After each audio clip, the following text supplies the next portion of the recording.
Agradecer la presencia de todas, de todos ustedes en este importante acto, de manera muy especial,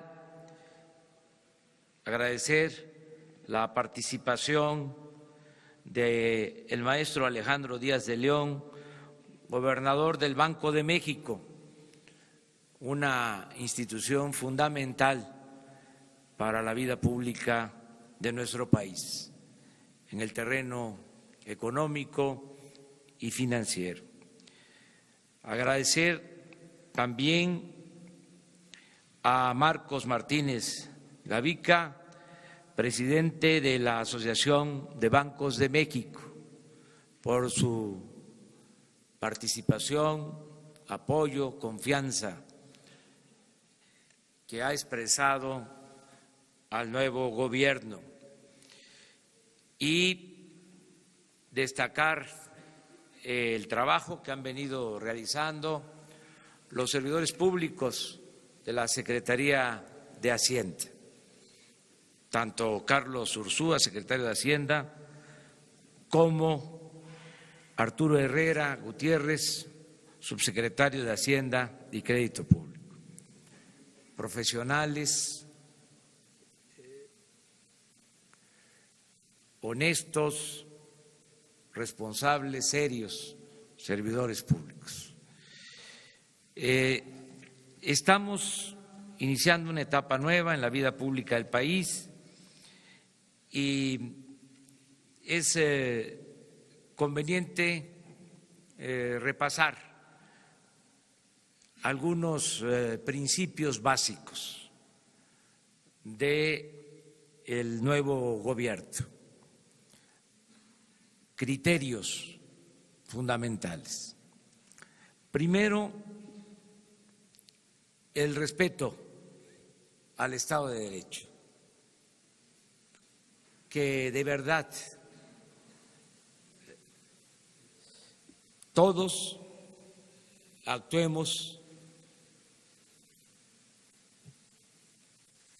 con la responsabilidad de cumplir el marco legal, de cumplir lo que establece la Constitución y las leyes que de ella emanan, que haya un auténtico Estado de Derecho. Repito, auténtico, no la simulación de que la ley se respeta en la forma para violarse en el fondo.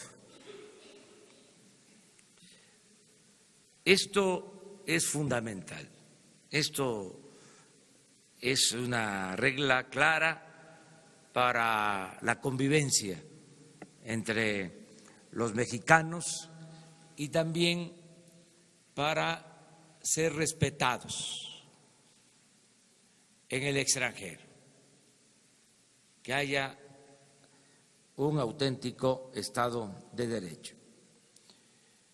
Esto implica acabar con la impunidad y con la corrupción, entre otras cosas, que llevemos a la práctica la máxima liberal de que al margen de la ley nada y por encima de la ley nadie. Si afianzamos este proceder, vamos a estar hablando de un elemento fundamental en lo que llamamos la cuarta transformación de la vida pública del país. Vamos a estar hablando de un verdadero cambio, de una transformación. Pero ese es un pilar para el desarrollo de México, para iniciar una etapa nueva en la vida pública del país, Estado de Derecho. Esto implica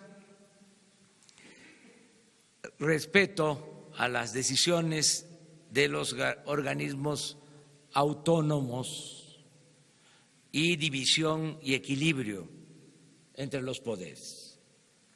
Nos hemos comprometido a respetar la autonomía del Banco de México y se va a cumplir. No vamos nosotros a interferir en las decisiones que corresponden al Banco de México.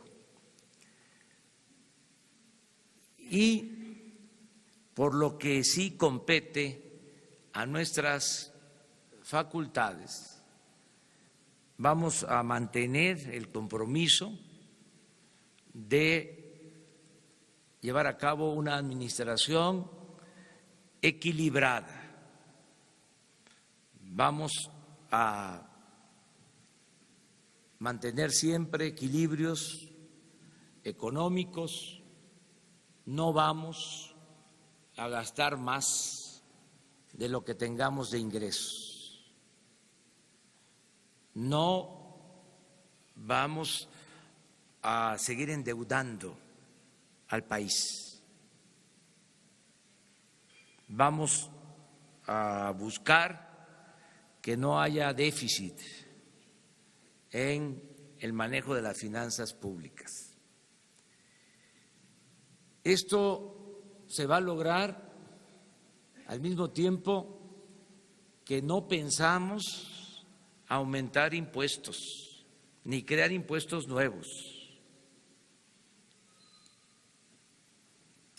¿Por qué vamos a poder financiar el desarrollo sin aumentar la deuda, sin déficit, sin aumentar impuestos en términos reales?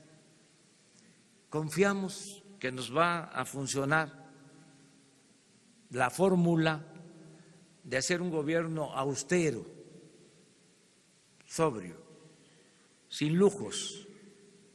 Vamos a liberar muchos fondos para el desarrollo con un plan de austeridad republicano.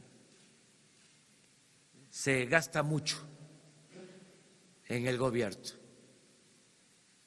le cuesta mucho a la sociedad mantener al gobierno. Se llegó a extremos en que el gobierno se consume prácticamente todo el presupuesto.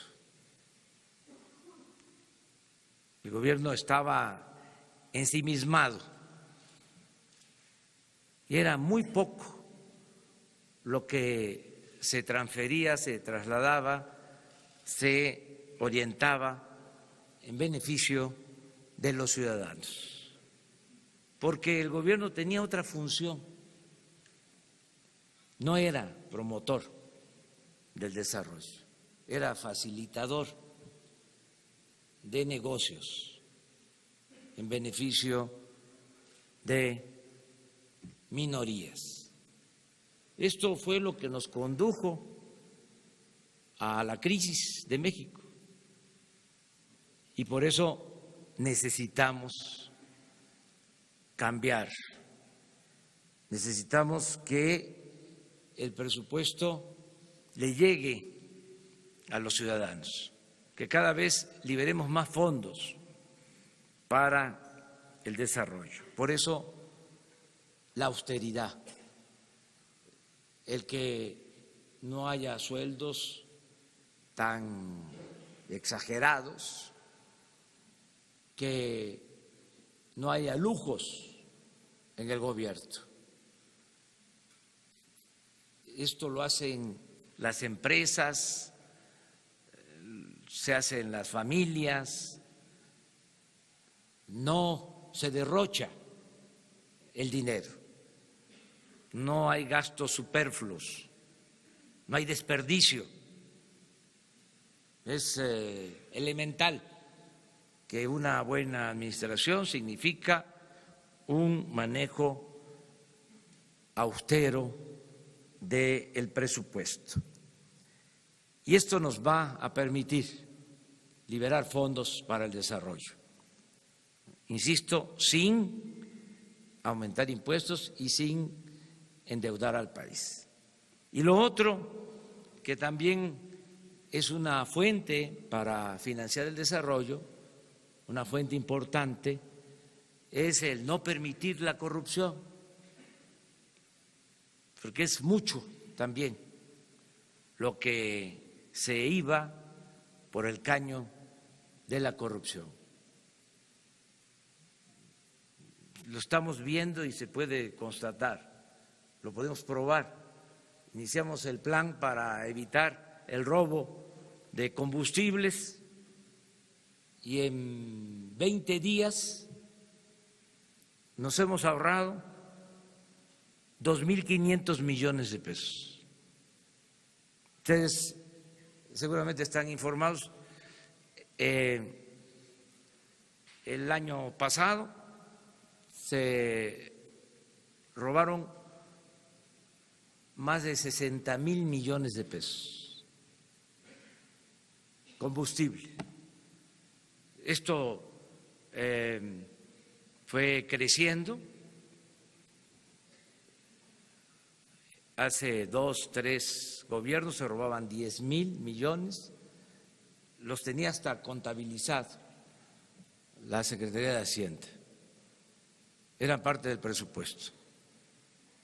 Es decir, se descontaba el robo y fue creciendo cada vez más, al grado de que ya era otra empresa paralela, una piratería tolerada de más de 60.000 millones de pesos. Se robaban en promedio 700 pipas diarias de gasolinas. Hoy informaba yo que hemos logrado con el plan reducir el robo solo a 100 pipas, es decir, 600 pipas diarias menos. Si eso se traduce en 20 días, estamos hablando de 2.500 millones de pesos. En este plan, si actuamos así en todo, pues vamos a liberar muchos fondos para el desarrollo. Imagínense, 60.000 millones son los que necesitamos para realizar, construir en 3 años una nueva refinería que nos cuesta 8.000 millones de dólares, 60.000 millones de pesos por año. Entonces, sí tenemos posibilidad de financiar el desarrollo de otra manera, y ese es el plan que se está llevando a la práctica. Y vamos a tener recursos también para impulsar el desarrollo, para impulsar la inversión privada con capital semilla, con los recursos que invierta el sector público, lo que es inversión pública. Vamos a tener recursos para impulsar la construcción del Tren Maya, vamos a invertir bastante en petróleo, en la generación de energía eléctrica. El año pasado, por poner un ejemplo, se trabajó en 50 pozos petroleros. Este año vamos a trabajar, ya estamos haciéndolo, en 150 pozos petroleros, porque se nos está cayendo la producción petrolera y necesitamos intervenir pronto para incrementar la extracción de crudo. Vamos también a rehabilitar las refinerías, se va a construir una nueva refinería, vamos a desarrollar el Istmo de Tehuantepec con una nueva vía de tren de carga de contenedores, rehabilitando los dos puertos, el de Salina Cruz, el de Coatzacoalcos. Vamos a aprovechar esa ventaja que tenemos de estar muy cerca de el Pacífico y del Atlántico, de poder comunicar a países de Asia con la costa este de los Estados Unidos. Y vamos ahí en esa franja a impulsar mucho la creación de empleos, el que podamos poner fábricas ensambladoras y crear muchos empleos. Todo esto en el propósito de ir creando de sur a norte cortinas de desarrollo para retener a los mexicanos, que la migración sea optativa, no obligatoria. Ese es el ideal que queremos convertir en realidad, que el mexicano pueda trabajar donde nació, donde están sus familiares, donde están sus culturas, sus costumbres. Y esto lo hemos planteado al gobierno de Estados Unidos, lo ha entendido el presidente Donald Trump, lo ha entendido bien como una opción, como una alternativa al fenómeno migratorio.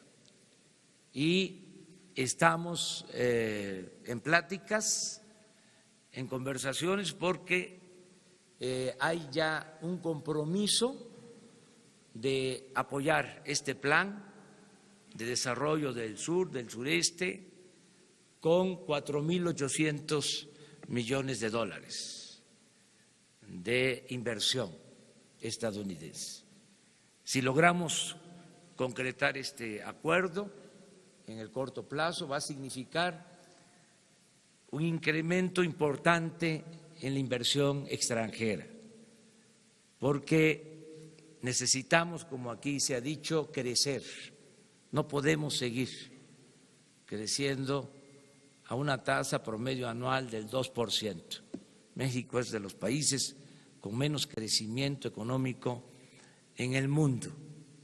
Y para crecer se requiere de inversión, y no es suficiente la inversión pública y tampoco la inversión privada nacional, se requiere también de la inversión extranjera. Entonces, ese es el plan, promover inversión en la aplicación de estas acciones, llevar a cabo estos proyectos y de esta manera crecer para sacar al país adelante. Si hay crecimiento económico, hay empleo. Yo espero que podamos crear muchos empleos para que de esta manera no tengamos necesidad de seguir con los flujos migratorios, que la gente, repito, pueda trabajar en sus lugares de origen. Y lo vamos a lograr, estoy convencido de eso. La construcción del Tren Maya va a ocupar de mucha mano de obra, la construcción de la nueva refinería en Dos Bocas, lo mismo, el proyecto del Istmo.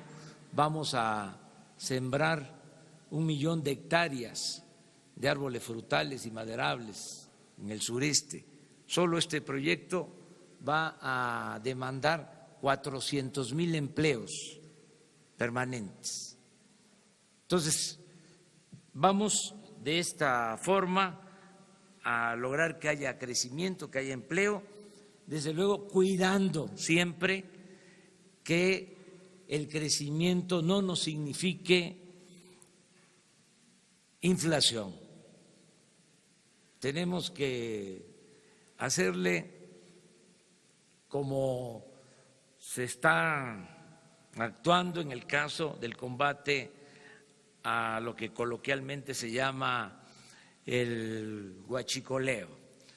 Es un manejo de los ductos de Pemex, por donde se traslada la gasolina y el diésel. Resulta que se abrían los ductos, aunque en la torre de Pemex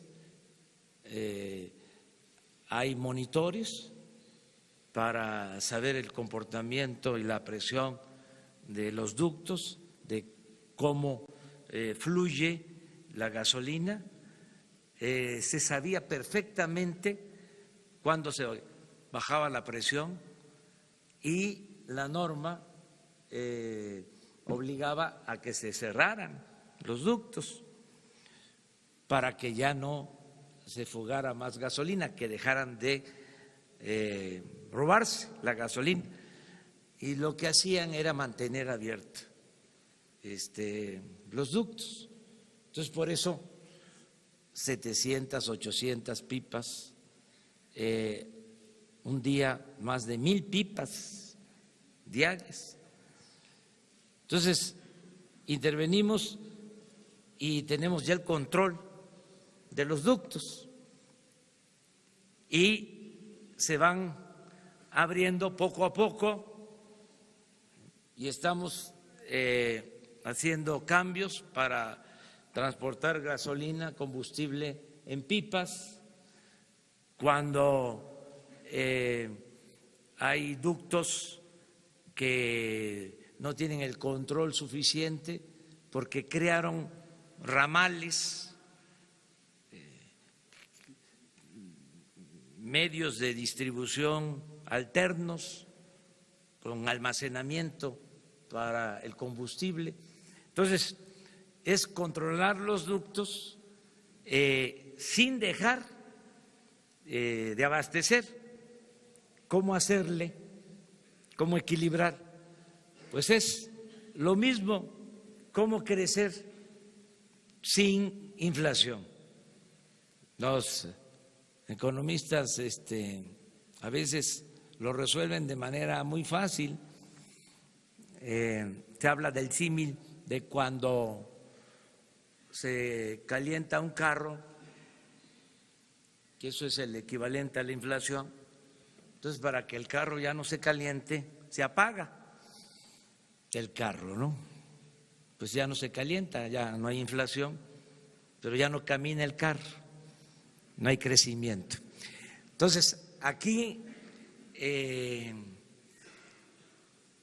el chiste está, el meollo del asunto estriba en que el carro camine sin calentarse, ese equilibrio. Entonces, por eso las recomendaciones del Banco de México, que tiene como propósito controlar la inflación, también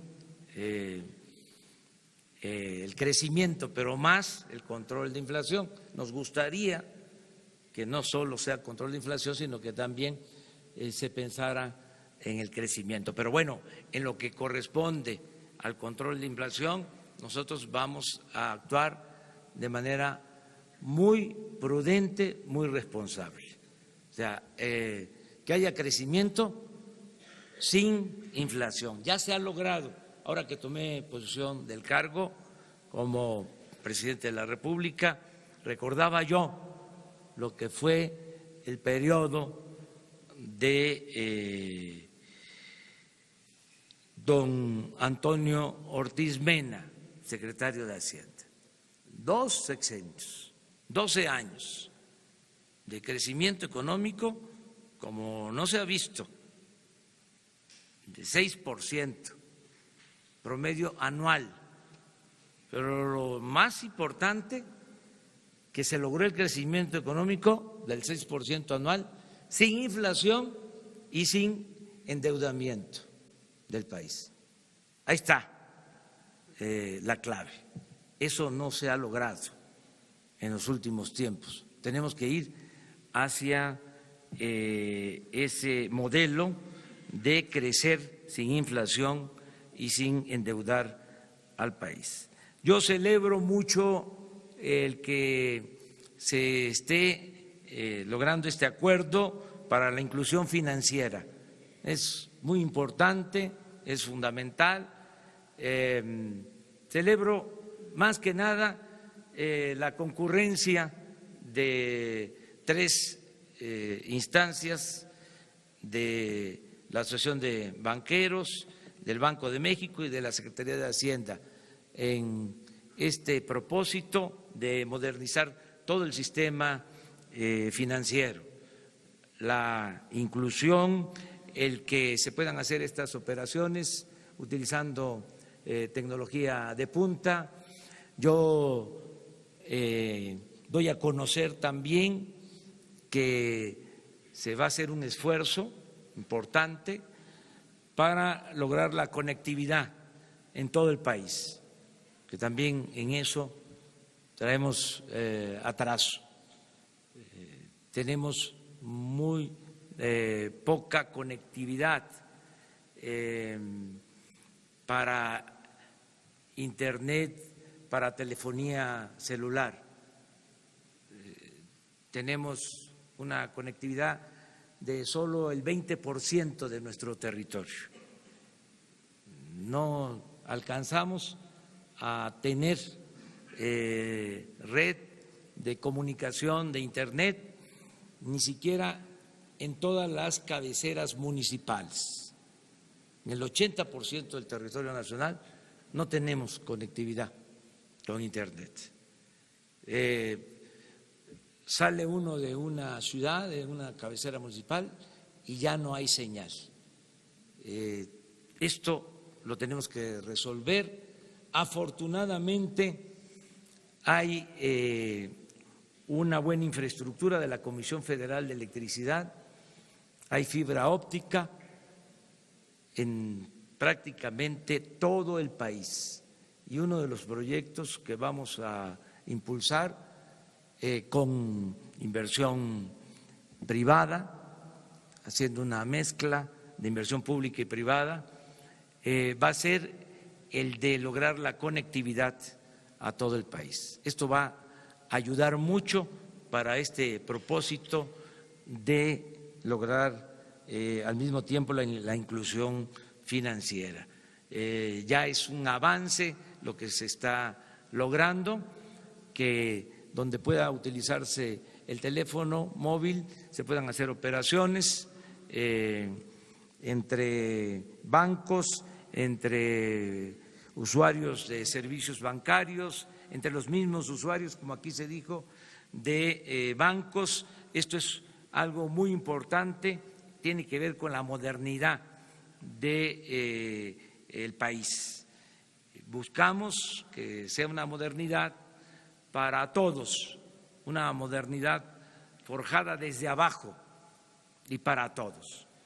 Por eso, el que sea lo más incluyente posible, que las sucursales bancarias estén pues en todos los pueblos.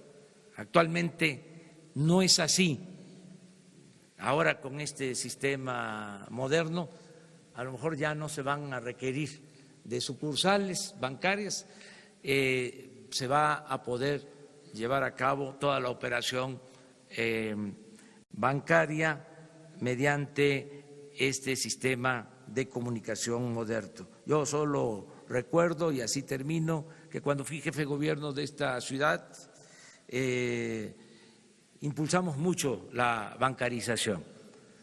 Fue cuando iniciaron los pagos en los centros comerciales y en los bancos del predial y del agua, cuando fui jefe de gobierno, y estos señores que ahora son servidores públicos de Hacienda, que estaban en la Secretaría de Finanzas del gobierno de la ciudad, fueron los que implementaron ese sistema.